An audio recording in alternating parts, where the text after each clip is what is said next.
பிஸ்மில்லாஹிர் ரஹ்மானிர் ரஹீம். எதிர்பாராத விதமாக ஏற்பட்ட சீரற்ற காலநிலை காரணமாக தொடர்ச்சியாக எங்களுக்கு வகுப்பை நடாத்தி செல்ல முடியவில்லை. இருந்தாலும் அல்ஹம்துலில்லாஹ் தற்போது ஓரளவு காலநிலை சீராகி இருப்பதன் காரணமாக இன்ஷா அல்லாஹ் முடியுமான வரைக்கும் தொடர்ச்சியாக வகுப்புகளை நடத்தி செல்வோம் இன்ஷா அல்லாஹ். ஹைர், நான் அப்ப ஏற்கனவே குறிப்பிட்டது போல நீங்க குறிப்பிட்ட பாடப்பரப்பில சரியா சூறாக்களையும் ஹதீஸ்களையும் கவிதை அல்லது உரைநடைகளை மாத்திரம் நீங்கள் படித்தாலும் உங்களுக்கு 78 புள்ளிகளை பெற்றுக்கொள்ளலாம் என்று சொன்னேன். 78 புள்ளிகளை முழுமையாக பெற்றுக்கொள்ள முடியாவிட்டாலும் கூட, உதாரணமாக இப்ப நான் சொன்னேன் சூறாக்கள்ல வினாத்தாள் 2ல 20 புள்ளிகளுக்கு 18 புள்ளிகள் தான் வாரன்னு வச்சுக்கொள்ளுங்களேன்.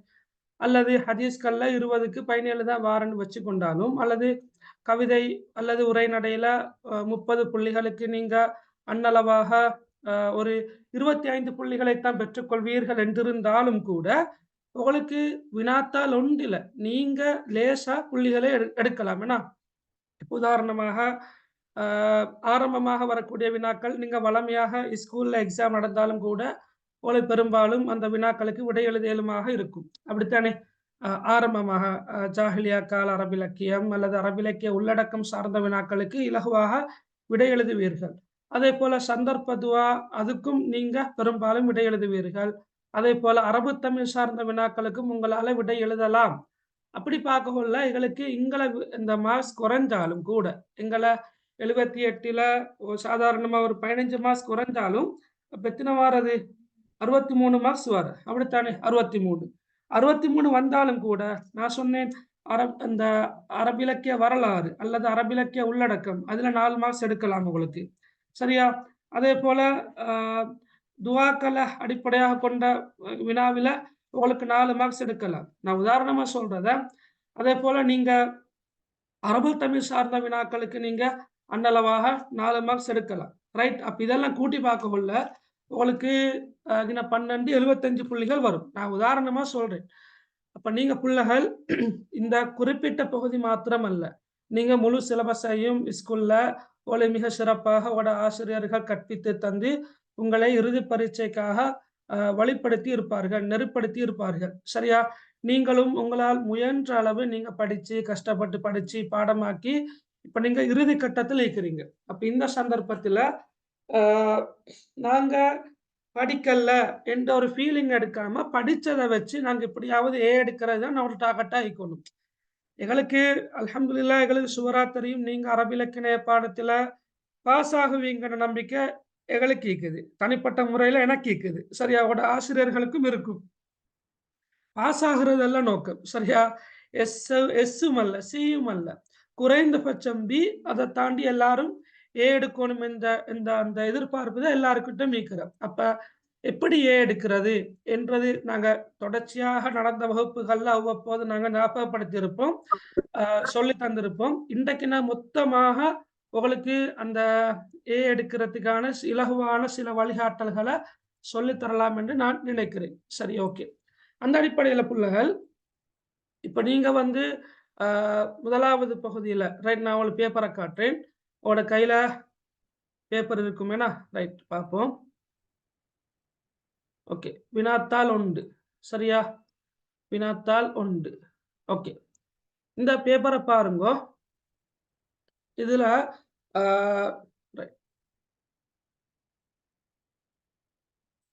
கையில நீங்க எல்லாரும் பிரிண்ட் பண்ணியா வச்சு கொண்டிருக்கிறீங்க?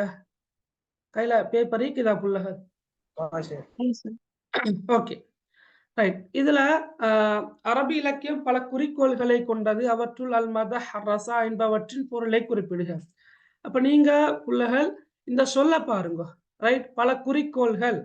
அப்ப குறிக்கோள்கள் என்ற சொல் வரலாம், அல்லது நோக்கங்கள், வடிவங்கள், வகைகள், பிரிவுகள் என்ற எந்த சொல் வந்தாலும் அது எல்லாமே நீங்க படிச்சிருக்கிற அல் மதஹ், அல் ரஸா, அல் ஃபஹ்ர், அல் ஹமாசா, அல் வசுப், அல் கஸல், அல் ஹம்ரியா போன்ற விடயங்களைத்தான் கொண்டிருக்குது, சரியா?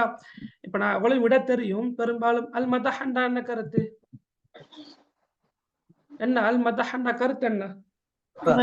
குயிக்கா சொல்லுங்களா. இதெல்லாம் நாங்க மிச்ச நேரம் எடுக்க தேவையில்ல. நான் அந்த பேப்பருக்காக வேண்டி சொல்லிட்டு போறேன். அல் மதஹ்ன்ற கருத்து என்ன? புகழ்பாக்கல். ரசான கருத்து என்ன? இரங்கற்பாக்கல். Very good. ஓகே. அடுத்தது உங்களுக்கு தெரியும், நவீன கால அரபு இலக்கியத்துல நீங்க படிச்சிருப்பீங்க, இலக்கியத்தை இருவகையான கண்ணோட்டத்துல நோக்கினாக்கள் இருக்கிறோம். அதாவது இலக்கியத்தை முழுக்க முழுக்க இலக்கிய கண்ணோட்டத்துல நோக்கியவர்களும் இருக்கிறாங்க, இலக்கியத்தை இஸ்லாமிய கண்ணோட்டத்துல நோக்கியவங்களும் இருக்கிறாங்க. அந்த அடிப்படையில இப்படி ஒரு கேள்வி வரலாம். அதாவது இலக்கியத்தை இலக்கிய கண்ணோட்டத்திலும் இலக்கியத்தை இஸ்லாமிய கண்ணோட்டத்திலும் நோக்கிய நவீன கால அறிஞர்கள் இருவரை முறையே குறிப்பிடுக. இப்ப இந்த கேள்வி வந்தவர் இல்லையோ, இந்த சொல்ல பாருங்க. முறையேண்டா கருத்து என்ன? முறையேண்டா ஓர்டருக்கு. அது இதுல வந்து முதலாவது எது எழுதணும்? யார் எழுதணும்? இலக்கியத்தை இலக்கிய கண்ணோட்டத்தில் பார்த்தவரத்தை நாங்க என்ன செய்யணும்? முதலாவதாக எழுதணும். இப்ப இந்த மாதிரியான சொற்கள் வரக்குள் நாங்க கவனமாக விடையளிக்க வேண்டும். சில நேரம் எங்களுக்கு விடை தெரியுமாக இருக்கும், ரைட். ஆனா நாங்க மாத்தி எழுதுவோம். அவசரப்பட்டு முதலாவதாக மஹ்மூத் அல் அக்காத் எழுதுவோம், இரண்டாவதாக தாஹா ஹுசேன் எழுதுவோம். அப்ப புள்ளிகள் கிடைக்காது. முறையே என்ற சொல்ல நாங்க கவனிக்கணும். சரியா? அப்ப இலக்கியத்தை இலக்கிய கண்ணோட்டத்தில் பார்த்தவர் யாருன்னா தாஹா ஹுசைன். இலக்கியத்தை இஸ்லாமிய கண்ணோட்டத்தை நோக்கிய யார் என்று சொன்னா மஹ்மூத் அல் அக்காத். சரியா? படிச்சுக்கிறதானே? ஓகே, சரி. அடுத்து பாருங்க, பின்வரும் சொற்றொடர்களுக்கு அல் குர்ஆனில் குறிப்பிடப்பட்டுள்ள அரும்பதங்களை எழுதுக என்று சில நேரம் எழுதுக என்ற சொல்லு பதிலாக விளக்குக என்ற சொல்லும் வரலாம். அப்படித்தானே? எழுதுக என்ற சொல்லு பதிலாக சில நேரம் நான் அவளுக்கு கிளாஸ்ல சொல்லி தந்தேன், விளக்குக என்ற சொல்லும் வரலாம். அப்படி வந்தாலும் நீங்க குறிப்பிட்ட இந்த சொற்களுக்கான பொருளை எழுதினா மாத்திரம் போதும், ரைட். அப்ப இந்த குறிப்பிட்ட சொற்களை பொறுத்தளவில் இந்த சொற்கள் தான் வரும் என்றது இல்லை. நீங்க சூரா ஃபீல்ல இருந்து சூரத்துன் நாஸ் வரங்காட்டி படிச்சிருக்கின்ற சூறாக்கள்ல, அதே போல அபஸ, முத்தஸிர், மஆரிஜ், இஸ்ரா இந்த சூறாக்கள்ல குறிப்பிட்ட வசனங்கள்ல இருந்து எந்த சொல் வேணுமென்றாலும் வரலாம். எனவே நீங்க எல்லா சொற்களையும் என்ன செய்யணும்? படிச்சுட்டு பாடமாக்கிட்டு போகணும், ரைட். அப்ப நான் உங்களுக்கு மிச்ச லேசா நீங்க அதை ஒரே பார்வையில பார்ப்பதற்காக வேண்டி நான் உங்களுக்கு ஒரு தொகுப்பு ஒன்று செஞ்சு அனுப்பினேன். அப்படித்தானே? பாத்தீங்களா? நீங்க பாத்தீங்களா? உங்களுக்கு கிடைச்சாது, ரைட். இப்ப நீங்க அதை நான் காட்டுறேன் உங்களுக்கு. நீங்க அதை கையில கிடைச்சிருக்கும். நீங்க அதை வந்து ஒரே தடவையில நீங்க எல்லாத்தையும் புத்தகம் பார்த்து எழுதப்படாது. கையில புத்தகம் இருக்கிற எல்லார்ட்டையும் நீங்க முதலாவதாக நல்லா பாடத்தை படிச்சோன்னு மீட்டும் விளங்கினா அந்த குறிப்பிட்ட. சரியா? ரைட். உங்களோட மைக்கை நீங்க மியூட் பண்ணி வச்சுக்கொள்ளுங்கள. சரியா? உங்களோட இப்ப நீங்க அந்த குறிப்பிட்ட பாடத்தை நீங்க என்ன செய்யணும்? இப்ப சூறாக்களை பார்த்துட்டு நீங்க ஒரு தடவை நீங்களாக எழுதி பார்க்கணும். தெரியாத சொல்ல விடணும். நீங்களாக எழுதி பார்த்துட்டு தெரியாத சொற்களை விட்டுட்டு நீங்க எழுதின விடைகளோட செக் பண்ணி பாருங்க. அப்ப உங்களுக்கு தெரிய வரும். அப்ப உங்களுக்கு மனசுல ஆழமாக பதியும். நீங்க ஒவ்வொரு சொல்லாக அலம் தர என்றால் என்ன, கைப்ப என்றால் என்ன என்று ஒவ்வொரு சொல்லுக்கும் நீங்க பார்த்து எழுத போனீங்கன்னு சொன்னா நீங்க ஃபெயிலியர். சரி? அப்படி என்றா ஃபெயிலியர் என்றா உங்களுக்கு இது மனசுல நிக்காது. அதைத்தான் நான் சொல்ல வர்றது. இப்ப நீங்க கண்டிப்பாக வினாத்தாள் ஒன்றில புள்ளகள், வினாத்தாள் ஒன்றில கட்டாயமாக அந்த அரபு சொற்களுக்கு பொருள் எழுத வேண்டி வாரு, அல்லது சொற்களை தந்து அரபு சொல் எழுத வேண்டி வாரு. வினாத்தாள் ரெண்டுலையும் ஒரு கேள்வி வாரு. நான் உங்களுக்கு சொல்லி தரேனத அந்த ரெண்டு வினாக்களுக்கும், அதாவது உதாரணமாக சூரத்துல் ஃபலக். சரியா? நான் சூரத்துல் ஃபலக்க போட்டிக்கிறேன். ஆரம்ப இரு வசனங்களையும் விளக்குகாண்டு இருக்குது. அப்ப அந்த வினாவுக்கும் அந்த சொற்களுக்கான பொருள் கட்டாயம் தெரிந்திருந்தால் தான் எங்களுக்கு அழகா திருத்தமா எழுதலாம். சரியா? ரைட். Okay, right. ஓகே, இப்ப பாருங்க. ரைட். அப்ப இதுல வந்து நான் சில சொற்களை போட்டுக்கிறேன். நீங்க சொல்லுங்க பாக்க. ஏழை. ஏழை என்ன சொல்? சொல்லுங்க பாக்க. மிஸ்கின். சரியா? நீங்க இஸ்லாம் பாடத்திலையும் ஏழை என்ற சொல்லி படிச்சிருப்பீங்க, ரைட். சகோதரர்களை குறிக்கிற சொல் என்ன? அரபு சொல். இஹ்வான். Very good. வானம். சமா. Very good. வானம் அஸ்ஸமா. மலைகள் அல் ஜிபால். மலைகள் வந்து அல் ஜிபால். சரியா? ரைட். ஓகே. ரைட். அதே போல குர்ஆனில் குறிப்பிடப்பட்டுள்ள பின்வரும் மறுபதங்களை விளக்குக. ரைட். ஓகே. மேல எழுதுக அல்லது விளக்குக. அதே போல இங்கேயும் விளக்குக என்று வந்திருந்தாலும் நீங்க விளக்க வேண்டிய அவசியம் இல்ல. நீங்க குறிப்பிட்ட சொல்லுக்கான பொருளை எழுதினா மாத்திரம் போதும். ரைட். ஓகே. இப்ப உதாரணமாக ஃபஸ்பிர். சில நேரம் உங்களுக்கு இப்ப நான் இந்த பேப்பர்ல இப்படி இருந்தாலும் உங்களுக்கு லேசா தான் வரும். பேப்பர்ல எப்படி வரும்னு சொன்னா ரைட் இப்படித்தான் வரும். ஓகே. இப்ப 2022ஆம் ஆண்டு பேப்பரை நீங்க பாத்தீங்கன்னு சொன்ன பிள்ளைகள் ரைட் கொஞ்சம் முடியுங்க. 2022ஆம் ஆண்டு பேப்பர். ஓகே. இதுல வந்து உங்களுக்கு மிச்சம் லேசா தான் வரும். இப்ப கைதகும் என்ற சொல்லுக்கு இப்படி கீழிகளுக்கு தான் சொல் வரும். சரியா? அன்னாஸ் வலா யஹுல்லு இங்கல இடைவெளி வரும். கைதகும் பக்கத்துல இடைவெளி இருக்கும். அன்னாஸ் பக்கத்துல இடைவெளி இருக்கும். வலா யஹுல்லு அப்படி இடைவெளி இருக்கும். அப்ப லேஸ் ரைட். அப்ப கைதகும் என்றா உங்களுக்கு தெரியும் என்ன கருத்து? கைதகும் என்ற கருத்து என்ன?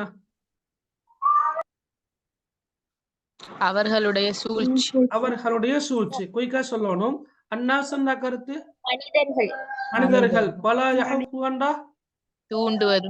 தூண்டுவதில்லை, தூண்ட மாட்டான். ஃபஸ்பிர் என்றா ரைட் பொறுமையாக இருப்பீராக. ஏன்னா பொறுத்திருப்பீராக. சரி ஓகே. அப்ப அதுல நீங்க பாருங்க. இப்ப இங்க வந்து சில நேரம் இப்ப போன வருஷம் என்றா குறிப்பிட்ட சொற்கள் வந்து ஒரே வரியில தான் வந்திருக்கிறார். அப்ப நீங்க சொற்களுக்கு பொருள் எழுத கொள்ள ஓடருக்கு எழுதினா சரி. ஏழை ஏழைன்னு சொன்னா ஏழை முதலாவது மிஸ்கின் அப்புறம் இஹ்வான் அந்த ஓர்டர்ல எழுதுங்க. இல்லாட்டி குறிப்பிட்ட இந்த சொல்லுக்கு மேலால நீங்க நம்பர் போட்டு எழுதோ மேலும் விளங்கினவளுக்கு 1 சகோதரர்கள் மேல 2 வானம் 3 மலைகள் 4. அப்ப நீங்க முதலாம் இலக்கம் போட்டு மிஸ்கின், இரண்டாம் இலக்கம் போட்டு சகோதரர்கள் அப்படி எழுதோ மேலும். ரைட். அடுத்தது பாருங்க. இன்னல்லதி லைஸ ஃபீ ஜௌஃபிஹி ஷைஉம் மினல் குர்ஆனி கல் பைத்தில் ஹரிம். இந்த ஹதீஸில் கையாளப்பட்டுள்ள உவமானம் யாது? என்ன உவமானம் இருக்குது? குயிக்கா காலடைந்த வீடு. இந்த ஹதீஸில் கையாளப்பட்டுள்ள உவமேயம் என்ன? அல் குர்ஆனின் சிறு பகுதியேனும் மனநமில்லாத உள்ளம். சரியா? அல் குர்ஆனை அல் குர்ஆனின் சிறு பகுதியேனும் ஷைஉம் மினல் குர்ஆன் என்ற கருத்து அல் குர்ஆனில் இருந்து ஒரு பகுதி. ஆமா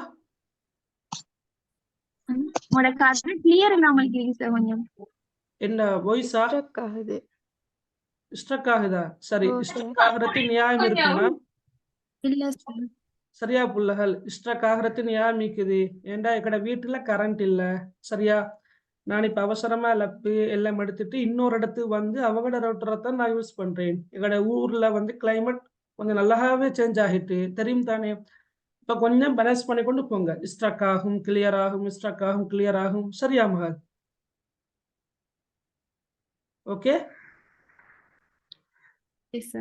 ரைட். ஓகே. அப்ப ஷைஉம் மினல் குர்ஆன் என்ற கருத்து அல் குர்ஆனிலிருந்து ஒரு பகுதி, அல் குர்ஆனிலிருந்து ஒரு குறிப்பிட்ட பகுதி. சரியா? அப்ப நாங்க இதுக்கு உவமேயம் என்று வரக்கொள்ள அல் குர்ஆனில் சிறு பகுதியேனும் மனநம் இல்லாத உள்ளம் என்று எழுதினா சரி உவமேயம். ரைட். அப்ப மொத்தமாக 11 ஹதீஸ்கள் தான் சிலபஸ்ல இருக்குது. அப்ப நான் உங்களுக்கு விச்ச லேசா ரைட் ஞாபகத்துல வச்சுக் கொள்வதற்காக வேண்டி இன்னும் ஒரு அட்டவணையை தயார்படுத்தி அனுப்பியிருந்தேன். நீங்க அதை பாத்தீங்களோ? அதையும் நீங்க பிரிண்ட் பண்ணி வச்சுக்கிறீங்களா? ஓகே. அது உங்களுக்கு பிரயோசனம்னு நீங்க ஃபீல் பண்றீங்களா?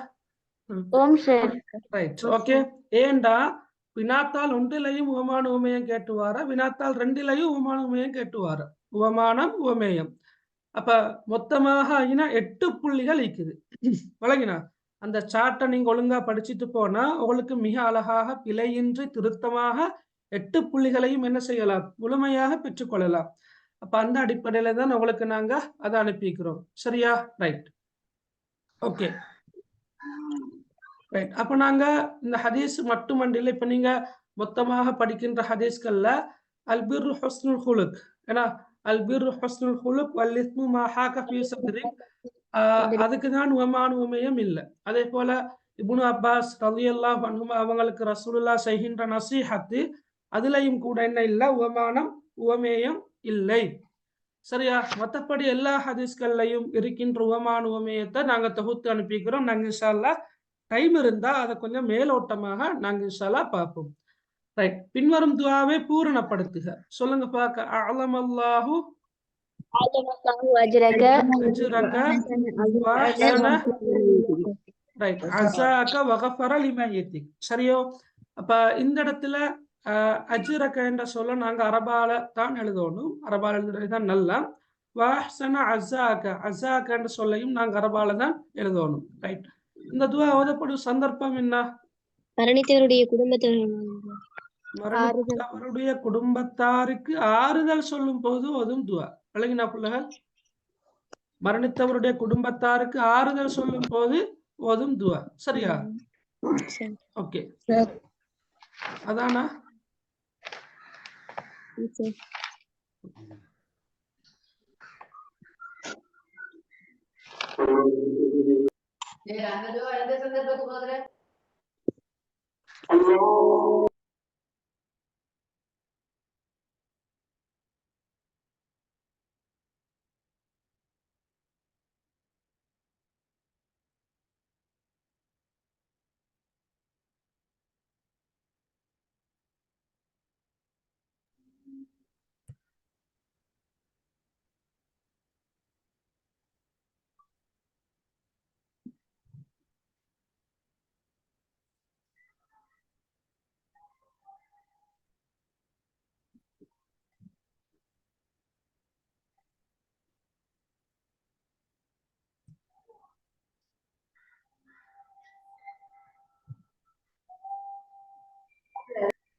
நாங்க ட்ரிப் நீச்சலா வளைஞ்சு வந்து பஸ் முட்டுபடியா அந்த இடத்துல ஏறி குதிச்சு நாங்க வாங்கடி அறிவோம்.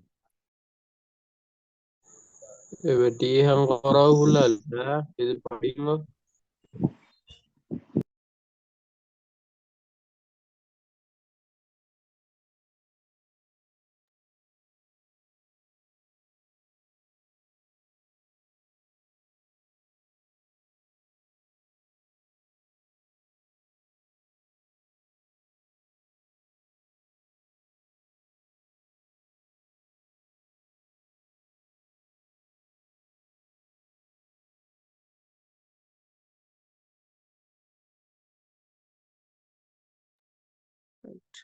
அதான் முடிஞ்சுதான் என்ன?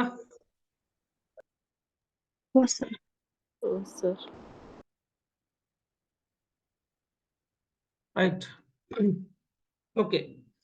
அப்ப நான் ஆரம்பத்துல சொன்னேன், குறிப்பிட்ட துவாக்கள்ல வந்து நீங்க கண்டிப்பாக சிறிய துவாக்கள் எல்லாத்தையும் முழுமையாக பாடமாக்கி வச்சுக்கொண்டா நல்ல.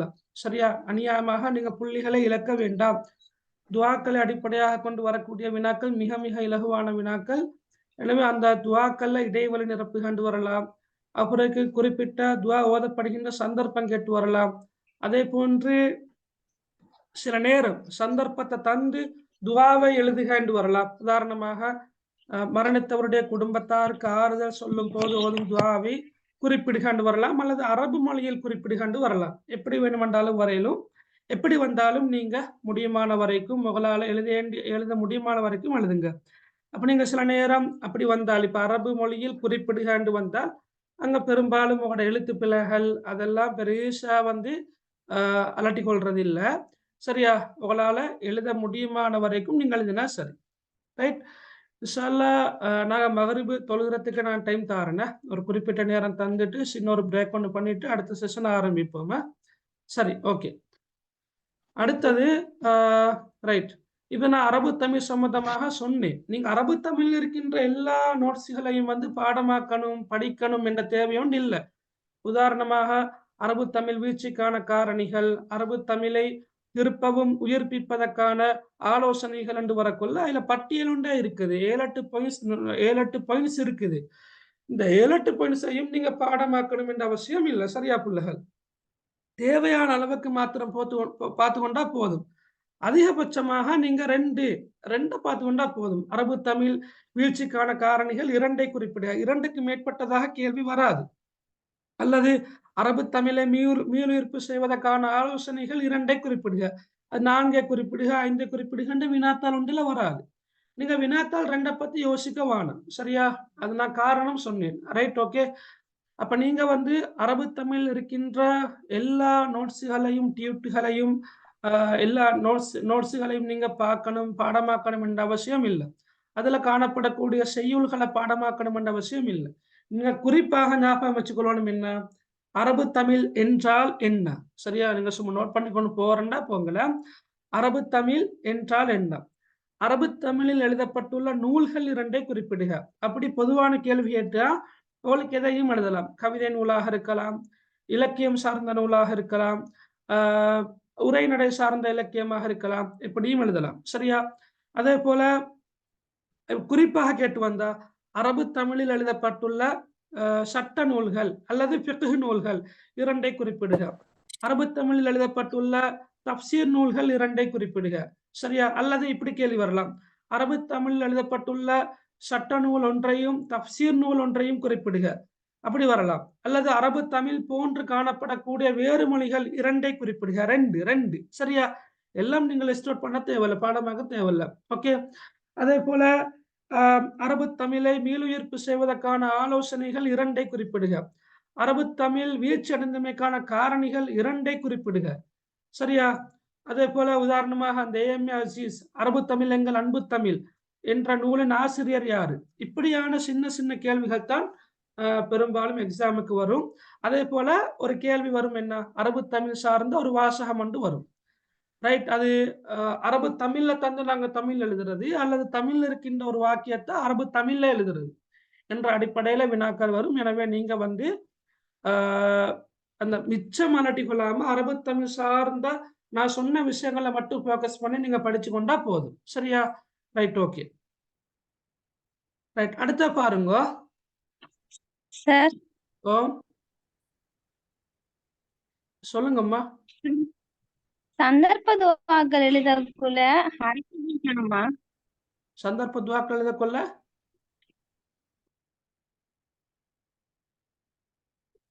சொல்லுங்க. ஹரக்கத் வைக்கணுமா? இல்ல ஹரக்கத்தெல்லாம் வைக்க வேணும். சரியா? ஹரக்கத்து வைக்க வேண்டிய அவசியம் இல்ல. Okay, right, okay. சரி சார். Okay, right. அடுத்தது நான் அவளுக்கு இப்ப இந்த உரைநடை பகுதியை வாசிச்சு வழங்கப்படுத்தல. சரியா? நீங்க 10ஆம் ஆண்டில படிச்சிருக்கின்ற ஒரு உரை பகுதி தான் இது, சுஜாஅத்து சபீகின். ரைட்? நான் உங்களுக்கு அனுப்பியிருக்கின்ற வினாத்தாள் 2.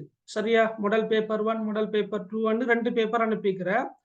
அந்த பேப்பர்ல இருக்கின்ற வினாக்கள் அது இந்த வருஷம் வரலாம் என்று நான் ஊகித்திருக்கின்ற வினாக்கள். சரியா? நான் ஊகித்திருக்கின்ற வினாக்களைத்தான் போட்டிருக்கிறேன். எனவே சாய்ஸுக்கு என்ன வரும் என்ன வராது என்று தனித்தனியாக கேட்கறத விட நீங்க பேப்பரை செஞ்சு பாருங்க இன்ஷா அல்லாஹ். சரியா? மேலதிகமாக பேப்பருக்கும் அங்கால நீங்க சில சூறாக்களை ஹதீஸ்களை படிக்கணும் என்று இருந்தா நான் அதை சொல்றேன் என்ன சூறாக்களை படிக்கணும் என்று. இப்ப சுஜாது சபீக்கின் என்ற இந்த உரைப்பகுதியும் கூட வரலாம் என்று நான் ஊகிக்கின்ற ஒரு வினா. சரி, இப்ப இதுல நான் நல்லா தெரியும் கிளாஸுக்கு வந்தாக்களுக்கு கண்டிப்பாக ஒரு வினா வரும். அல் உன்வான். அல் உன்வான் என்ற கருத்து தலைப்பு. சரியா? அப்ப இந்த சொல்ல நீங்க என்ன செய்யணும்? ஞாபகத்துல வச்சுக்கொள்ளணும். அல் உன்வான் என்ற கருத்து தலைப்பு. அப்ப உக்து பண்டா எழுதுக, அல் முனாசி பண்டா பொருத்தமான, லிஹாதிஹில் கிஸ்ஸான இந்த கதைக்கு என்று கருத்து இருக்குது. ஆனா கருத்து தெரியாவிட்டாலும் அடுத்த சொற்களுக்கு அல் உன்வான் என்ற சொல்லுக்கான கருத்து தெரியுமா இருந்தா தலைப்பு தான் கேட்கிறேன். அங்கே என்ன வடிவத்துல பேர் வரோ மேலும், என்ன வடிவத்துல சொற்கள் வரோ மேலும், என்ன வடிவத்துல வாக்கியம் வரோ மேலும், அது பிரச்சனை இல்லை. அல் உன்வான் என்று கண்டாலே தலைப்பு கேட்கிறாங்கன்னு நீங்க விளங்கி கொண்டா சரி. அப்ப பொருத்தமான எந்த தலைப்பையும் நீங்க எழுதலாம். தரம் 10 புத்தகத்திலேயோ அல்லது 11ஆம் ஆண்டு புத்தகத்திலேயோ இருக்கின்ற தலைப்புகளை மாத்திரம் தான் நீங்க எழுதணும் என்ற அவசியம் இல்லை. அப்ப நீங்க நல்லா கேட்டுவிடுங்க பிள்ளைகள். உரைப்பகுதியாக இருக்கலாம், கவிதையாக இருக்கலாம், ரெண்டுலையும் கடந்த 2 வருடங்களாக தலைப்பை கேட்டு வார காரணத்தால தலைப்பு இந்த வருஷமும் வரலாம். கண்டிப்பாக பார்த்து கொண்டு போங்க. உங்களுக்கு 20 புள்ளிகள்ல 4 புள்ளிகளை மிக அச்சொட்டாக தெளிவாக எழுதி எடுக்கலாம். விளங்கினா? லேசா எடுக்கலாம். ரைட்? அந்த அடிப்படையில இப்ப இதுல சுஜாஅத்து சபீகின் என்பது ஒரு தலைப்பு. சரியா? அது பாட புத்தகத்தில் இருக்கின்ற ஒரு தலைப்பு. என்ன? சுஜாஅத்து சபீகின் என்பது. சரியா? ரைட். இதல்லாம நீங்க வேற தலைப்புகளையும் எழுதலாம். உதாரணமாக இப்ப நான் அஸ்ஸபியு சுஜா என்று போட்டிக்கிறேன், ஹைலைட் பண்ணிக்கிறேன். அப்ப அஸ்ஸபியு சுஜா என்பதும் பொருத்தமான ஒரு தலைப்பு. துணிச்சல் மிக்க சிறுவன், துணிச்சல் மிக்க சிறுவன். அல்லது நீங்க எழுதலாம் அப்துல்லாஹ் இப்னு அல் சுபைர், அல்லது விளங்கினவளுக்கு அப்துல்லாஹ் இப்னு அல் சுபைர். வேணுமெண்டா இந்த சொல்லோட சேர்த்து ஒரு அரபு மொழி தெரியுமாக இருந்தால் சரியா இன்னொரு தலைப்பாக யோசிக்கலாம். அப்துல்லா இப்னு சுபைர் என்று போட்டு முன்னுக்கால கிஸ்ஸத்து அப்துல்லாஹ் இப்னு சுபைர். கிஸ்ஸான கதை தானே. அப்ப கிஸ்ஸத்து அப்துல்லாஹ் இப்னு அல் சுபைர், அப்துல்லாஹ் இப்னு சுபைருடைய கதை என்று எழுதலாம். ஏதோ ஒரு பொருத்தமான கருத்து தரக்கூடிய ஒரு தலைப்பாக இருந்தா சரி. அப்ப நாங்க 10ஆம் ஆண்டிலையும் சரி 11ஆம் ஆண்டிலையும் சரி அப்துல்லா இப்னு ஜுபைர் போட சரியா? அவரை பத்தி தானே நாங்க இந்த உரை பகுதி போகுது. சரியா? Okay, right, okay. அதாவது இப்படித்தான் நான் சொல்றது. இப்ப நீங்க தலைப்பண்ணி கேட்டு வரக்கொள்ள பொருத்தமான அத்த முனாசிபன்னா பொருத்தமான ஏதாவது ஒரு தலைப்பொண்டு எழுதினா சரி. சரியா? சுஜாது சபீன் என்பது பாட புத்தகத்தில் இருக்கின்ற ஒரு தலைப்பு. அஸ்ஸபியு சுஜா என்றும் எழுதலாம். அல்லது அல் ஹலீஃபத்து உமர் ரலியல்லாஹு அன்ஹு வ அப்துல்லாஹ் இப்னு சுபைர். இப்படி ஏதோ நீங்க மிக பொருத்தமான ஒரு தலைப்பொண்டு எழுதினா சரி. Right, okay. அப்ப நீங்க படிக்கின்ற எந்த ஒரு உரை பகுதியாக இருந்தாலும் அந்த உரை பகுதிக்குள்ளேயே தலைப்பு இருக்குது. நான் உங்களை சொல்லி தந்திருக்கிறது எப்படி நீங்க படிக்கணும் என்று. அந்த உரை பகுதியில் இருக்கின்ற தலைப்பை மட்டும் இப்ப நான் ஹைலைட் பண்ணிக்கிறேன் பாருங்க. yellow கலர்ல ப்ளூ கலர்ல ஹைலைட் பண்ணிக்கிறேன் தானே. ரைட்? இது மாதிரி நீங்க ஏதோ ஒரு ஹைலைட்டர் எடுத்து அல்லது ரெட் பென் எடுத்து அல்லது ஏதோ ஒரு நிறப்பெண் எடுத்து அந்த தலைப்பு வார பகுதியை மட்டும் நீங்க ஹைலைட் பண்ணினா அல்லது பாக்ஸ் பண்ணினா அல்லது அண்டர்லைன் பண்ணினா நீங்க எக்ஸாமுக்காக படிக்கிற சந்தர்ப்பங்கள்ல அந்த ஹைலைட் பண்ணப்பட்ட பகுதி ஞாபகத்துல நிற்கும். அப்ப உங்களுக்கு எந்த உரை பகுதி வந்தாலும் நீங்க ஹைலைட் பண்ணின அந்த வாக்கியம், அந்த சொற்றொடர், சரி, அந்த தலைப்பு உங்களோட மனசுல வரும். அப்ப அந்த சந்தர்ப்பத்துல நீங்க தேடி பார்த்து அழகா எழுதலாம். எப்படியுமே தலைப்பு கேட்டு வாரத்தால பிள்ளைகள் நீங்க கண்டிப்பாக நீங்க என்ன செய்யணும்? தலைப்பை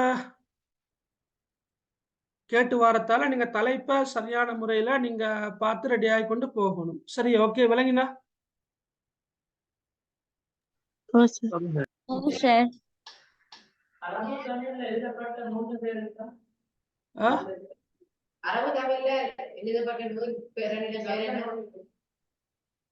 விளங்கலமா? நீங்க ரொம்ப தூரத்துல இருந்து கேக்குறீங்க. அரபு தமிழ்ல இருந்து எழுதப்பட்ட நூல் 2. Right, okay. மத்தாக்கள் சொல்லுங்களே, என்ன நூல்கள்? அரபு தமிழில் எழுதப்பட்ட நூல்கள் 2 குறிப்பிடுங்க. சொல்லுங்க பாக்க. குத்துபாக்கள் தஃப்சீர் இல்ல ஹுத்துபாக்கள் இல்ல, ஹுத்துபாக்கள் தப்சீர்கள் அதெல்லாம் பிழையா? تفسير فتح الرحيم في تفسير القرآن الكريم.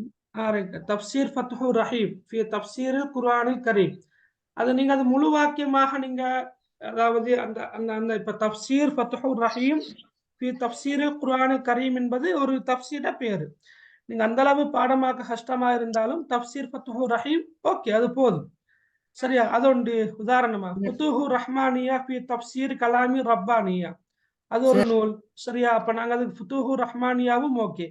அல்லது அதை விட லேசா சொல்றதாக இருந்தால் ஃபத்ஹு தையான், ஃபத்ஹு அத்தையான், ஃபத்ஹு தையான். சரியா? அதே போல அஹ்காமுல் முஸ்லிமீன், அஹ்காமு அல் முஸ்லிமீன், அஹ்காமுன்னா சட்டங்கள் தானே, அல் முஸ்லிமீன்னா முஸ்லிம்கள். அப்ப அஹ்காமுல் முஸ்லிமீன்னா முஸ்லிம்களின் சட்டங்கள் என்ற கருத்துல வர லேசு, அது ஞாபகம் வச்சுக்கொள்ள லேசு. அது ஃபிக்ஹு நூலும் தான், அதே நேரம் அரபு தமிழ் எழுதப்பட்ட நூலும் தான். இப்ப அரபு தமிழ்ல எழுதப்பட்ட நூல்கள் என்று வரக்கொள்ள பொதுவாக அது ஃபிக்ஹ் நூலாக இருக்கலாம், தப்சீர் நூலாக இருக்கலாம், இலக்கியம் சார்ந்த கவிதை நூலாக இருக்கலாம், அல்லது உரைநடை சார்ந்த நூலாக இருக்கலாம். எதையும் உங்களுக்கு எழுதலாம், பிரச்சனை இல்லை. ஓகே, சரி. தப்சீருல் கஷ்ஷாஃப் வருமா? கஷ்ஷாஃப் வராது. கஷ்ஷாஃப் வந்து முழுக்க முழுக்க அரபுல தானே இருக்குது, அதெல்லாம் வராது மகன். அதாவது நீங்க அரபு தமிழ்ண்டா சரியா விலைக்கு வரணும். இப்ப கஷ்ஷாஃப், நேற்று நான் செமினார் ஒன்று போன இடத்துல கேட்டாங்க, தப்சீருல் ஜலாலைன் வராதான்னு கேட்கறாங்க, தப்சீர் இப்னு கசீர் வராதான்னு கேட்கறாங்க. தப்சீருல் ஜலாலைன், தப்சீர் இப்னு கசீர், தப்சீர் கஷ்ஷாஃப், இதெல்லாம் முழுக்க முழுக்க அரபியர்களால் எழுதப்பட்ட நூல்கள் அல்லது அரபு மொழியிலேயே எழுதப்பட்ட தப்சீர் நூல்கள். அரபு தமிழ் என்பது என்னண்டா மகன், அரபு அதாவது தமிழ் வாக்கியம். இப்ப நாங்க உதாரணமா தப்சீர் செய்யறன்னு வச்சுக்கொள்ளுங்களேன். இப்ப நாங்க ஒரு சூறாவுக்கு அல்லது ஒரு குர்ஆன் வசனத்துக்கு நாங்க விளக்கம் சொல்ல போறோம்னு வச்சுக்கொள்ளுங்க. அந்த சந்தர்ப்பத்துல நாங்க விளக்கம் சொல்லி கொண்டு போற போக்கில, சரியா, தமிழால விளக்கம் சொல்றேன், விளக்கத்தை எழுதுறேன், தமிழால நாங்க எழுதுறோம். அப்ப நாங்க இப்ப தமிழ் மொழியில ஒரு குர்ஆன் வசனத்துக்கு ஒரு சூறாவுக்கு விளக்கம் எழுதுற மாதிரி ஆரம்ப கால தமிழ் பேசுகின்ற இஸ்லாமிய அறிஞர்கள் என்ன செஞ்சாங்கன்னா, குர்ஆன் மகிமையை பாதுகாப்பதற்காக வேண்டி தமிழ்ல எழுத விரும்பல அவங்க. சரியா? அவங்க என்ன செஞ்சாங்கன்னா, அது தமிழ்ல வரக்கூடிய அந்த விளக்கத்தை அரபால எழுதினாங்க. அதை நீங்க எங்க பார்க்கலாம்டா, நீங்க சின்ன வயசுல ஓதினா தாலீமுல் குர்ஆன்ல பார்க்கலாம். தாலீமுல் குர்ஆன், சரியா, இக்ரா குர்ஆன் இல்ல, அதே போல மக்தபு போய் தோதின குர்ஆன்லயும் இல்ல, தாலீமுல் குர்ஆன்ல மிக அழகாக தெளிவாக அதை பார்க்கலாம். சரியா? இப்படி ஓதுறன்றது அரபு தமிழ்ல தான் எழுதப்பட்டிருக்குது. அதே போல இந்த தொழுகை ஷாஃபின்னு நீங்க சின்ன வயசுல படிச்சிருப்பீங்க தானே, அதுலயும் கூட நீங்க பார்க்கலாம் தொழுகை ஷாஃபியில. அதுவும் இல்லாம உங்களோட வீட்டுகள்ல தலைப்பாத்திகா அல்லது வேற வேற அந்த நூல்கள் காணப்பட்டால், தலைப்பாத்திகா போன்ற பத்ரு மௌலூது, சுபஹான மௌலூது போன்ற அந்த நூல்கள் காணப்பட்டால், அந்த நூல்களையும் அரபு தமிழ்ல எழுதப்பட்ட நூல்களை நீங்க வாசகங்களை நீங்க பார்க்கலாம். விளங்கினா உங்களுக்கு? சரி, ஓகே, ரைட். அப்ப இதுதான் அரபு தமிழ். அப்ப நீங்க கஷ்ஷாஃபையோ தப்சீருல் ஜலாலைனையோ தப்சீர் இப்னு கஸீரையோ யோசிக்க வேணும்.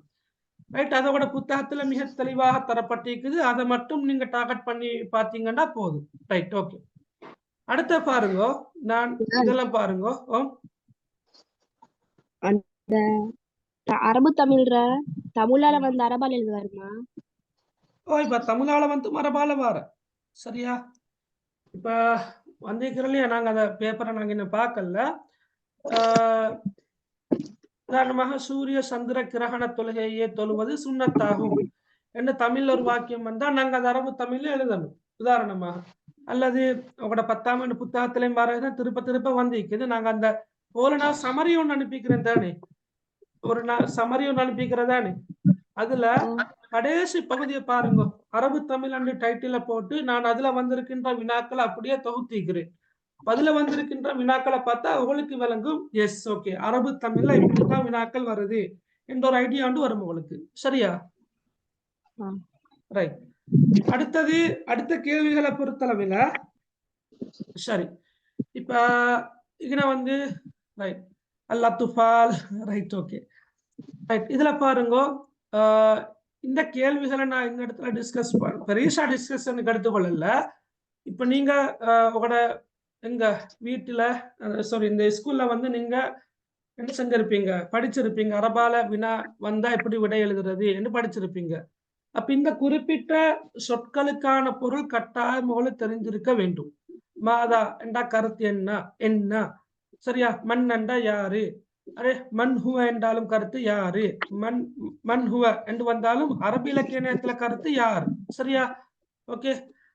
அது மாதிரி கைஃப எப்படி, மதா எப்போது, ஐன எங்கே, கம் எத்தனை, சரியா? இது மாதிரியான சொற்களுக்கான கருத்து தெரிந்திருந்தால் தான் உங்களுக்கு லேசா என்ன செய்யலாம், விடை எழுதலாம். ரைட். அப்ப நீங்க இப்ப உதாரணமா சொல்றேனே, இப்ப மாதா கூட மைக்க மீட் பண்ணிருங்களே. ரைட். ஓகே. இப்ப உதாரணமாக மாதா ஃபஅலல் அத்ஃபாலு இந்தமா அப்ஸரு அல் ஹலீஃபா. இப்ப லேசா பாருங்க, இந்த கேள்விக்கு வந்து விட மாதான கருத்து என்ன என்று தெரியும். ரைட். இப்ப ஃபஅல என்ற சொல் வந்து நீங்க தேடுறது கிடைக்காது. ஆனா நீங்க பாருங்க, அபுசரு என்ற சொல், அபுசரு அல் ஹலீஃபா, அபுசரு அல் ஹலீஃபா என்ற சொல்ல உரை பகுதியில தேடினீங்கன்னு சொன்னா இந்த இடத்துல இருக்குது. இந்த இடத்துல அபுசரு இருக்குது, இந்த இடத்துல ஹலீஃபான்னு இருக்குது. ஓகே. அபுசரு அல் ஹலீஃபா. ரைட். இப்ப என்ன செய்யறது, உங்களுக்கு நேரடியா விட தெரியுமா இருந்தா நீங்க தெரிந்த மாதிரி எழுதலாமா. இதை நான் நேரடியாக விடை எழுத தெரியாம, அரபு மொழி அறிவு இல்லாம மிச்சம் கஷ்டப்படுற ஆக்களுக்காக நான் சொல்றதா. ரைட். அப்ப ஃபாலல் அத்ஃபால் இந்தமா என்று சொல்லி கருத்து தெரியான்னு வச்சுக்கொள்ளுங்களே. அப்ப நாங்க இந்த ரெண்டு சொல்லும், அபுசரு அல் ஹலீஃபா என்ற ரெண்டு சொல்லையும் அடிப்படையாக கொண்டு இந்த ரெண்டு கமாகளுக்கு இடைப்பட்ட இந்த வாக்கியத்தை அப்படியே பார்த்தெழுதினாலும் முழுமையான புள்ளிகள் ஈக்குது. வழங்கினா புள்ளகள். ஃபலம்மா அபுசரு அல் ஹலீஃபத ஹரபு இல்லா சபியன். இந்த இடத்துல ஒரு கமா உண்டு ஈக்குதா இல்லையா, ஈக்குதா இல்லையா, கமா உண்டு ஈக்குது இல்லையா. ஆமா, இந்த இடத்துலயும் ஒரு கமா உண்டு ஈக்குது. அப்ப இந்த இரண்டு கமாகளுக்கு இடைப்பட்ட இந்த வாக்கியத்துக்குள்ளாலதான் குறிப்பிட்ட வினாவுக்கான விட வருது. வழங்கினவளுக்கு அந்த குறிப்பிட்ட வினாவுக்கான விட வருது. அந்த அடிப்படையில உண்மையில விட என்னன்னு சொன்னா ஹரபு. விட என்ன, ஹரபு தான் விட, சரியா? ஹரபு வெறுண்டோடினார்கள். அப்ப நீங்க அந்த கேள்வியை சரியாக விளங்க எடுத்து அதற்கான சரியான விடையை எழுதுறதுக்கான சந்தர்ப்பம் உங்களுக்கு அமையல என்று வந்தால் அந்த சொற்கள் அந்த பகுதியில் எந்த இடத்துல வந்திருக்குது என்பதை பார்த்து உங்களுக்கு என்ன செய்யலாம், அழகா விடை எழுதலாம், சரியா? அப்படி நீங்க சில டெக்னிக்கலா யூஸ் பண்ணினா சரி. அதே போல மாதான கருத்து என்ன, சாலல் ஹலீஃபத்து சபியா. அப்ப இதுல நீங்க பாருங்க, சால என்ற சொல் வந்திருக்குது, அங்கெல்லா சபி என்ற சொல் இருக்குது. அப்ப ஹலீஃபா என்பது இடையில இருக்குது. நீங்க பாருங்க, இங்கனா சால என்ற சொல் இருக்குது, இங்கனா சபி என்ற சொல் இருக்குது. அப்ப இடையில உடுபட்டிக்கிறது என்ன, உமர். உமர் என்பது யாரு, ஹலீஃபா. அப்ப ஹலீஃபான்னு வரலாம் அல்லது உமர் என்று வரலாம். அப்ப அந்த இடத்துல நீங்க என்ன செய்யணும், ரைட்? அப்ப உங்களுக்கு லேசா என்ன செய்யலாம், என்ன வினவினார் உமர் ரலியல்லாஹு அன்ஹு அவங்க சிறுவனிடம் என்ன வினவினார். அப்ப என்ன வினவினார் என்றத இதா லிமாதா லம் தஹ்ருப் மஅ ரிஃபாகிக், அதுதான் விட. அந்த விடைய நீங்க கட் பண்ணி எழுதவானு, இருக்கிற விடைய உறுப்பமைய பார்த்து அழகா எழுதினா சரி, அவ்வளவுதான் விட. 2 புள்ளி கிடைக்கிறவாப்பா, விளங்கினா அவளுக்கு, சரியா? கஷ்டமே இல்லை, லேசா யோசிச்சா எழுதலாமா. அடுத்த பாருங்க, நான் சொன்னேன் மன்ஹுவ சபி. மன்ஹுவ என்ற கருத்து யார், அரபு மொழியில அவர் யார், அவன் யார். ஆனா இங்க அரபு இலக்கியத்துல நான் உங்களுக்கு கிளாஸ்ல சொல்லி தந்திருக்கிறேன், மன்ஹுவ என்ற கருத்து யார் தான், மண் என்றாலும் யாரு தான், மன்ஹி என்றாலும் யாரு தான், சரியா? ரைட். மன்ஹுவ யாரு, அசபியனா சிறுவன், அசபியன கருத்துனா சிறுவன். இப்ப இந்த இடத்துலயும் நீங்க பார்க்கலாம், குறிப்பிட்ட இந்த உரை பகுதியில சிறுவன் என்று நாங்க படிக்கிறது ஒரே ஒரு ஆளை பத்தி மாத்திரம் தான். அவர் யாரு, அப்துல்லாஹ் இப்னு அஸ்-சுபைர். வேற யாராவது பேரு வாரா இல்ல, வேற யார்கிட்ட பேரும் வார இல்ல. அப்ப மிக அழகாக அப்துல்லாஹ் இப்னு அஸ்-சுபைர் என்று போட்டா ஓகே. அப்ப விளங்கினா அவளுக்கு மன்ஹுவ சபியு சுஜா. அல்லது இங்க பார்க்கலாம் நீங்க அஸ்ஸபியு சுஜா என்ற சொல் இங்க இருக்குது. அப்ப இந்த வரிக்குள்ளதான் விடையும் இருக்குது. அஸ்ஸபியு சுஜா ஹுவ, அவர்தான் யாரு, அப்துல்லாஹ் இப்னு அஸ்-சுபைர். அதுதான் விட. விளங்கினா மிச்ச லேசு, நாங்க மிச்சம் அலட்டி கொள்ற அளவுக்கு பெருசா விஷயம் ஒன்றும் இல்லை, லேசா எழுதலாம். அடுத்தது ஐபுரா. ஐபுரா ஐபுரான்ற கருத்து படிப்பினை. படிப்பினையும் கேட்டு வர நான் போன கிளாஸ் முந்தின கிளாஸ்ல நான் எப்படி படிப்பினை எழுதுற என்பது சம்பந்தமாக தெளிவாக சொல்லி தந்திக்கிறேன். நீங்க அதை இப்படி படிச்சீங்களா இல்லையான்றது தெரியாது. சரியா? இப்படியோ இபுரா என்பது படிப்பினை. இபுரா என்ற சொல் வரலாம், வேற என்ன சொல் வரலாம்? கிளாஸ் வந்தவங்க சொல்லுங்க பார்க்க. Very good. இபுரா என்ற சொல்லு பதிலாக தருஸ் என்ற சொல் வரலாம், தருசன் என்று வரலாம். வேற என்ன சொல் வரலாம்?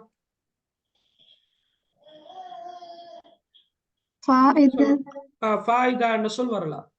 தருசன் என்றாலும் கருத்து படிப்பினை, ஃபாயிதத்தன் என்றாலும் கருத்து படிப்பினை. படிப்பினை கேட்டு வந்தா ரைட். ஓகே, படிப்பினை கேட்டு வந்தா நீங்க வந்து அரபு மொழியில தான் படிப்பினை எழுதணும்.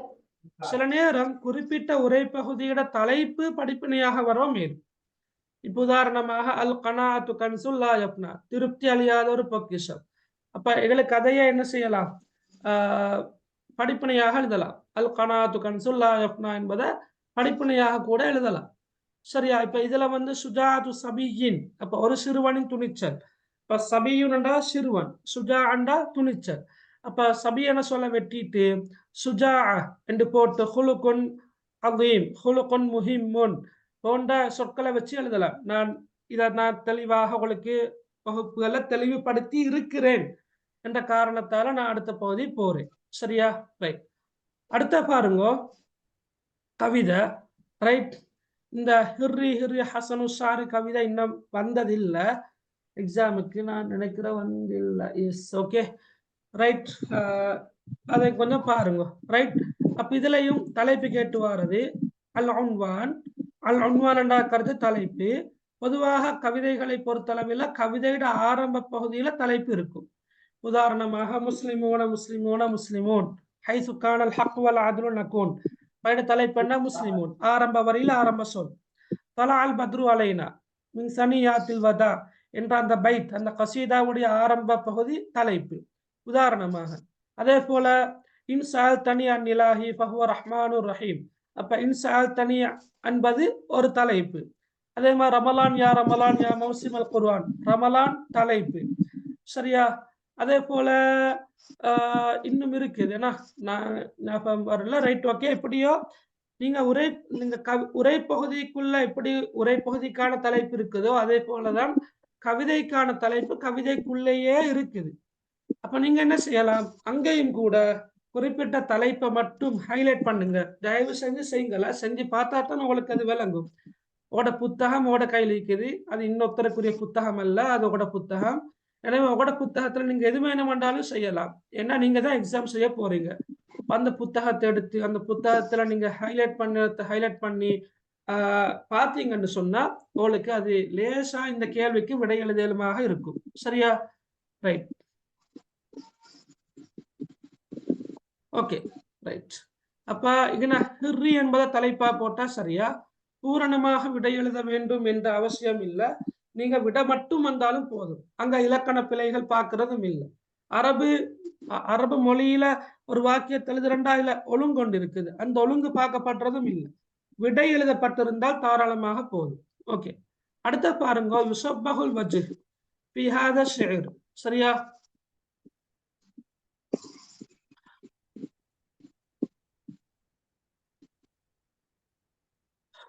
ரைட். யுஸப்பஹுல் வஜ்ஹு ஃபீ ஹாதா ஷி'r. ரைட். யுஸப்பஹு என்ற சொல் என்ன கருத்துல வர? யுஸப்பஹு என்ற கருத்து என்ன? வர்ணிக்கிறார், வர்ணிக்கப்படுகின்றது. யுஸப்பஹு என்றா வர்ணிக்கப்படுகின்றது. அல் வஜ்ஹ் என்றா முகம். அப்ப முகம் வர்ணிக்கப்படுகின்றது. எதனை கொண்டு? அந்நமீர் என்று எழுதலாம், அல்லது மிஸ்லன் நமீர் என்று எழுதலாம். இங்கேயும் கூட நீங்க பாருங்க, வஜ்ஹ் என்ற சொல். சரியா? வஜ்ஹ் என்ற சொல் உரை பகுதியில் எங்க வந்திருக்குது? இங்கதான் வந்திருக்குது. எனவே விட வந்து பெரும்பாலும் இதுக்குள்ளதான் நீக்க போகுது. வலஹு வஜ்ஹுன் மிஸ்லன் நமீரி என்ற இந்த இடத்துலதான் நீக்குது. எனவே நீங்க இந்த கவிவரி எழுதினாலும் அதுல விட வந்து இருக்குது, புள்ளிகள் கிடைக்கும். சரியா? நமீரன் எழுதலாம், மிஸ்லன் நமீரன் எழுதலாம், அல்லது லஹு வஜ்ஹுன் மிஸ்லன் நமீரன் கூட எழுதலாம், பிரச்சனை இல்லை. அதே போல பிமாதா துஷப்பஹுல் ஐன், அப்ப மிஸ்லன் நஸ்ரி என்று எழுதலாம். சரியா? அடுத்தது மாதா யஃஅலுல் ஹிர்ரு இதா லாகா அல் ஃபஹ்ர, பூனை எலியை கண்டால், எலியை சந்தித்தால் என்ன செய்யும் என்று வந்திருக்கிறார். அப்ப விட வந்து யஅது ஹாலன் ஹல்ஃபல் ஃபஹ்ரி, அதுதான் விடையாக வரணுமா? சரி, ஓகே.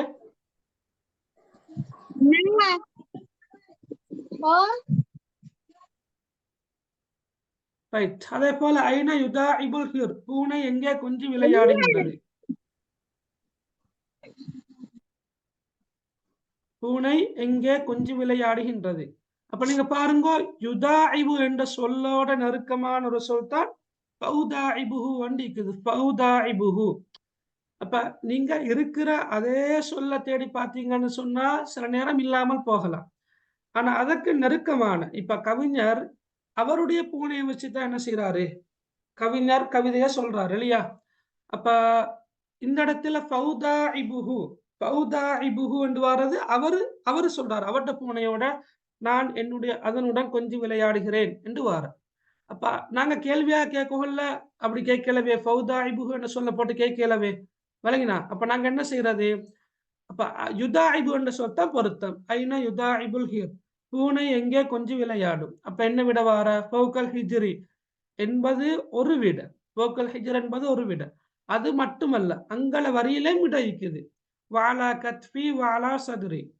அப்ப இது வந்து நீங்க கவிதையை படிக்கிற நேரம் அந்த கவிதையோட மொழிபெயர்ப்பிக்கிறதானே, மொழிபெயர்ப்போட நீங்க படிச்சீங்கன்னு சொன்னா அவளுக்கு மிச்ச லேசா அமையும் விடகளை எழுதுறதுக்கு. இப்ப நீங்க ஃபௌகல் ஹிஜ்ரண்டா மடி மேலே, மடிக்கு மேலே. அப்ப மடிக்கு மேலே மட்டுமல்ல இல்லையா, நாங்க தமிழ்ல நீங்க தமிழால நீங்க நல்லா ஞாபகத்துல வச்சுக்கொண்டா ஷோல்டர் என்று வந்துச்சு, நெஞ்சு பகுதி என்று வந்துச்சு. எனவே அதையும் குறிக்கின்ற சொற்களையும் ஞாபகத்து வரும். எனவே நீங்க என்ன செய்வீங்க? அடுத்தடுத்த சொற்களையும் நீங்க எழுதுவீங்க. அதையும் கொஞ்சம் கவனத்துல கொண்டு எழுதினா சரியா? ரைட். உண்மையிலே வாலா கத்ஃபி என்ற கருத்து என்னுடைய ஷோல்டர் என்றதான் கருத்து, என்னுடைய ஷோல்டர். வாலா சதுரி என்ற கருத்து என்னுடைய நெஞ்சு பகுதி. அந்த இடத்துல யா நீக்கப்பட்டு ஹா வரணும். அது உங்களுக்கு தெரியுமா இருந்தாலும் சரி, நீங்க தெரியலாட்டி தெரிந்த மாதிரி எழுதி கொண்டா போதும். சரியா? ரைட். அடுத்த ஐன யுதாஇபுல் ஹிர்ரு, பூனை எங்கே கொஞ்சம் விளையாட. ரைட், அது பார்த்தோமேனா? சரி, ஓகே. யா மாத்தாட்டி தெரியுமா? இல்ல, பிரச்சனை இல்லையா? அதான் நான் சொன்னேன், இலக்கண பிழை நோக்கப்படுறதும் இல்ல, அதுல வர மொழி ரீதியான சில பிழைகளும் பார்க்கப்படுறது இல்ல. சரியா? கொஞ்சம் விரிங்கல, கொஞ்சம் பேரை நான் ரிமூவ் பண்ணிட்டே வரேன்னு. சரியா?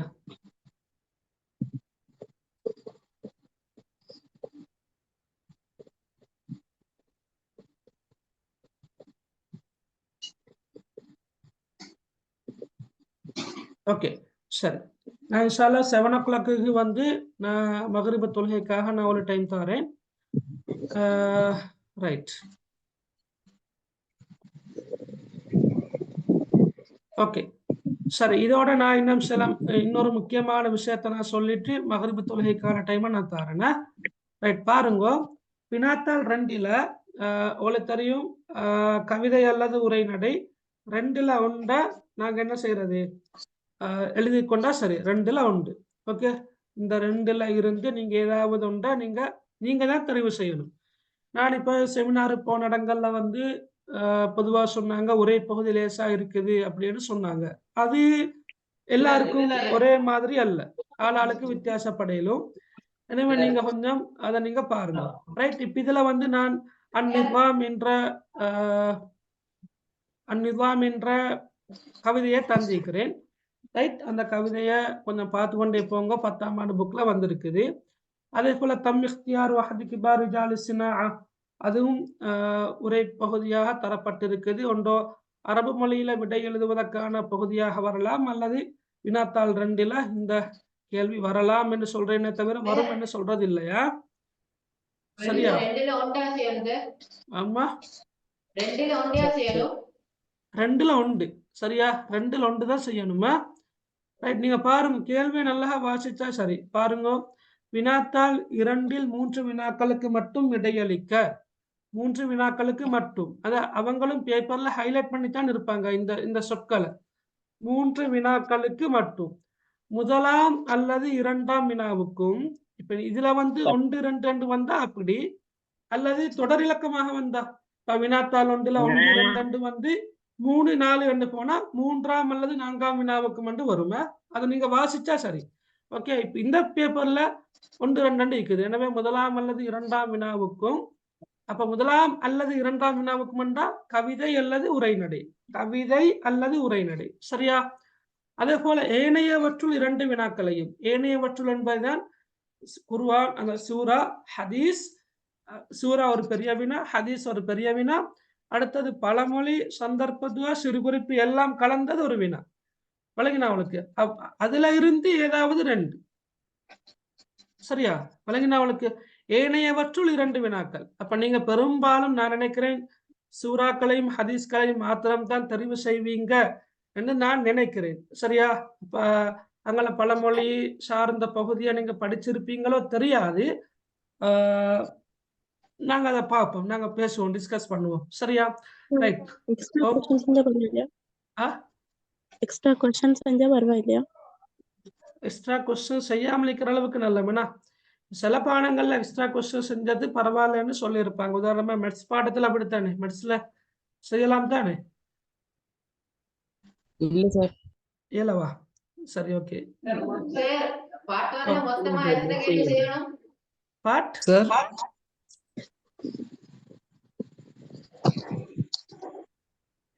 ஓ, கேளுங்க, யாரோ கேட்க பாத்தீங்க. இல்ல, பார்ட் 1 அல்லது வினாத்தாள் 1 அப்படித்தானே வாரது. வினாத்தாள் 1 இருக்கிற எல்லா வினாக்களையும் நீங்க செய்யணும். இந்த சுருக்கமான விடை தருகண்டு வாரலியா, இந்த பகுதி இதெல்லாம் நீங்க செய்யணும். இதையும் செய்யணும், இதையும் செய்யணும். சிறுகுறிப்பு அரபுல எழுதணும். இல்ல, தமிழ் எழுதலாமா? தமிழ் எழுதலாம். ஓகே, சரி. இதெல்லாம் அந்த அரபால கட்டாயம் விடை எழுதுற பகுதி வரங்காட்டி முள்ள எல்லாமே நீங்க வினாத்தாள் 1ல சாய்ஸ் எல்லாம் கட்டாயம் செய்யணும். நல்லா கேட்டுலுங்கோ. வினாத்தாள் 2ல சரியோ, உங்களோட கையில பேப்பர் இருக்குது, நீங்க பாருங்கோ. முதலாம் அல்லது 2ஆம் வினா அது கட்டாயம் செய்யணும். சரியா? அப்படின்னா கவிதை அல்லது உரைநடை 2ல ஒன்றை கட்டாயம் செஞ்சே ஆகணும். 2ஐயும் செய்ய போகவானும். சரியா? அதோட 3ஆம் 4ஆம் 5ஆம் வினாக்கள்ல இருந்து ஏதாவது 2 நீங்க தெரிவு செஞ்சு எழுதலாம். சூறாக்கள், ஹதீஸ்கள், அல்லது சூறாக்கள், பழமொழிகள், துவாக்கள், சிறுகுறிப்பு எல்லாம் சேர்ந்தது ஒரு வினா தானே, அதை எழுதலாம். அல்லது ஹதீஸோட சேர்த்து பழமொழிகள், சிறுகுறிப்பு, சந்தர்ப்ப துவால சேர்ந்த ஒரு வினாய்க்கிறதானே, அதை எழுதலாம். ஏதோ ஒன்று எழுதுனா சரி. ஓகே, 1ல 2 ஒன்றத்தான் உங்களுக்கு சாய்ஸ்ல விடலாம். பெரிய வினா 1 உங்களுக்கு சாய்ஸ்ல விடலாம். அது எதை விடுறன்றது உங்களோட கையில் இருக்கிற விஷயம். எல்லா பேப்பர்லயும் இதே மாடல்லானா சார் கேள்விகள் வரும்? கிட்டத்தட்ட இதே மாடல் தான். இப்ப நான் உங்களுக்கு 2021ஆம் ஆண்டுல இருந்து நடைமுறைப்படுத்தப்படுகின்ற பேப்பர் கட்டமைப்பை தான் காட்டிக்கிறேன். தயவு செஞ்சு நீங்க 2016ஆம் ஆண்டு 17 18 19 20 அந்த வினா பத்திரங்களை பார்த்துட்டு அது போலதான் வினாக்கள் வரும் என்று மட்டும் நினைக்க வேணாம். என்ன, நான் ஒரு இடத்துக்கு செமினார் போய்த்திருந்தா அந்த மாணவர்கள் பாவம் அவங்க வந்து தமிழ் லிட்டர் செஞ்சுட்டு ஏதோ ஒரு காரணத்துக்கு அரபிக் லிட்டர் மாறிக்கிறாங்க. அப்ப நான் பேத்து சொல்லும் வரைக்கும் அவங்க நினைச்சு கொண்டிருக்கிறாங்க அந்த 2019ஆம் ஆண்டு பேப்பரை வச்சுக்கொண்டு அந்த அடிப்படையில தான் கேள்விகள் வரும் என்று. சரியா? அது அப்படி நினைக்க வேணும். சரியா? இப்ப நீங்க சில நேரம் இப்ப குறிப்பாக மதரசா மாணவர்கள் வந்து இப்பதான் அரபிலக்கணம் என்னன்னு படிச்சு கொண்டு இருக்கிறாங்க. சரியா? சில இடங்கள்ல ரைட். அப்ப அவங்களுக்கு வினாபத்திரங்கள் பத்தி அறிமுகமே இல்லை. அப்ப அவங்களுக்கு உதாரணமா 2017 18 19 20 இந்த வினாபத்திரங்கள் கிடைச்சா அது போலதான் வரும்னு நினைக்கிறாங்க. அப்படி இல்லை. இப்ப நான் அவங்களுக்கு அனுப்பி இருக்கிற மாடல் பேப்பர் இருக்கிறதானே, வினாத்தாள் இந்த மாடல் 1 மாடல் 2 இந்த 2 பேப்பரும் அந்த 2021ஆம் ஆண்டு 2022ஆம் ஆண்டு இந்த 2 ஆண்டுகளும் வந்த மாடலுக்கு ஏற்பதான் இந்த வினாபத்திரம் தயாரிக்கப்பட்டிருக்குது. சரியா? சில நேரம் அந்த சுருக்கமான விடை தருக இந்த பகுதியில மட்டும் சில நேரம் சின்ன சின்ன சேஞ்சஸ் வரலாம். உதாரணமா நான் சொல்றேனே, இந்த கேள்வியை பொறுத்தளவில் சரியா, 3வது வினாவை பொறுத்தளவில் ஏ கேள்வியாக வரலாம். ஹதீஸ் என்றால் என்ன என்று வரலாம். ஏ கேள்வியா ஹதீஸ் என்றால் என்ன, அதுக்கு 2 புள்ளிகள். உதாரணமா நான் சொல்றேன். பி கேள்வியாக வரலாம். இந்த ஹதீஸை போட்டு மேலுள்ள ஹதீஸில் காணப்படக்கூடிய உவமானம், உவமேயம் ஆகியவற்றை குறிப்பிடுகண்டு வரலாம். அப்ப அந்த இடத்துல மட்டும் உவமானத்துக்கு 1 மார்க்ஸ், உவமேயத்துக்கு 1 மார்க்ஸ், 2 புள்ளி. அப்ப ஹதீஸுக்கு என்றால் என்னன்றது கேட்டதுக்கு 2 புள்ளி, உவமானம் உவமேயம் யாதுன்னு கேட்டதுக்கு 2 புள்ளி. அப்ப 4 புள்ளிகள் அப்படி வரையிலும். சரியா? மத்தபடி இங்க இருக்கிற இந்த பெரிய பெரிய வினாக்கள் ஸ்ட்ரக்சர் எல்லாம் இருக்கிற அமைப்பிலேயே தான் வரும் இன்ஷா அல்லாஹ். விளங்கினா அவளுக்கு இப்ப சார் ஓ. எக்ஸ்கியூஸ் மீ, ரெக்கார்டிங் தருவீங்களா? இன்ஷா அல்லாஹ் எனக்கு I am not allowed to give you recording. Okay, அதாவது நிறைய மெசேஜ் வந்துச்சு ரெக்கார்டிங் கிடைக்குமாண்டு. ரெக்கார்டிங் அனுப்புறது சம்பந்தமாக எனக்கு தனிப்பட்ட முறையில் முடிவு சொல்ல இயலாது. அது அந்த இபிசி நிர்வாக ஊழியர்கள்ட்ட தான் கேட்கணும். சரியா? அந்த நிர்வாகத்தில் இருக்கிற ஆட்கள்கிட்ட தான் கேட்கணும் ரெக்கார்டிங் கொடுக்கலுமான்றது. ரைட், ஓகே, ரைட், சரி. இப்போ நாங்க இன்ஷால்லா இப்போ 7 o'clock ஆகுது. சார் அப்ப பழமொழியையும் துவாக்களையும் சார் அந்த பழமொழியையும் துவாக்களையும் பார்ட் 1 செய்யக்கூடிய அளவுக்கு படிச்சுட்டு போன காணுமா சார்? நாங்க இன்ஷால்லா டிஸ்கஷனை நாங்க தொழுத பிறகு வச்சுக்கொள்வோம் இன்ஷால்லா. சரியா மகன்? ஏண்டா மகரிபு தொழுகை தானே, மிச்சம் லேட் ஆகுற நல்லம் இல்லை. நாங்க இதோட இந்த செஷனை முடிச்சுக்கொள்றோம். நாங்க குரூப்ல அப்டேட் பண்றோம் எத்தனை மணிக்கு ஸ்டார்ட் பண்றேன்டா. சரியா? நான் டைமை சொல்லல, 7:30 மாதிரி ஸ்டார்ட் பண்ற ஐடியா இருக்குது. இன்ஷால்லா பாப்போம். நான் குரூப்ல சொல்றேன். சார் அப்ப குரூப்ல இல்லாதாக்கள் யாரும் இல்ல சார்? நான் குரூப்ல இல்ல சார். குரூப்ல இல்லாதாக்கள்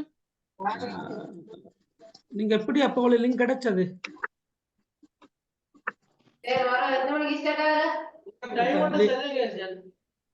உங்களுக்கு லிங்க் கிடைச்சே சொன்னாரு. ஓகே, இந்த நம்பரை கண்டக்ட் பண்ணி கேளுங்களா. நோட் நான் அனுப்பிக்கிறேன். சரியா? இந்த நம்பர் அனுப்பிக்கிறேன் எல்லாருக்கும்.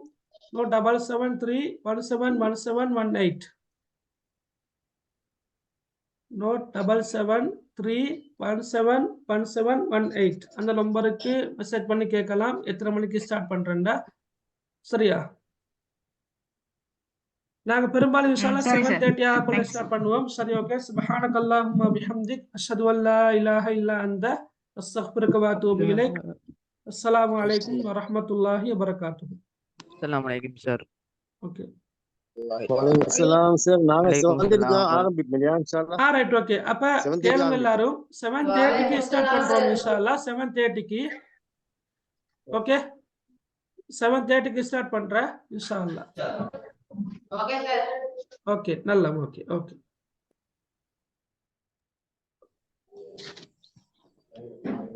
ஜஸாக்கல்லாஹ் ஹைரன்.